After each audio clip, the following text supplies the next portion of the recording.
Hello guys, একটা Buds order করেছিলাম, পার্সেলটা আজকে চলে এসেছে।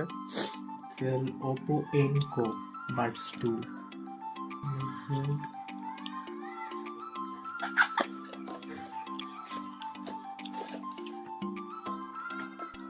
এই হচ্ছে বাডস।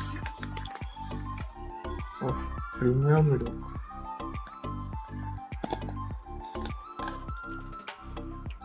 এই হচ্ছে বাডস।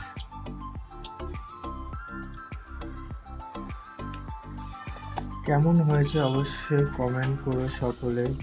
আর কি দিয়েছে चार्जर केबल कहाँ है, नहीं दिया। सही है भाई, फालतू चार्जर केबल नहीं दिया। ভিডিওটি ভালো লেগে থাকলে অবশ্যই লাইক করো। আর তোমরা যদি কেউ নিতে চাও তাহলে এটা নিতে পারো, খুব ভালো সাউন্ড অ্যান্ড প্রাইস অনুযায়ী বেস্ট।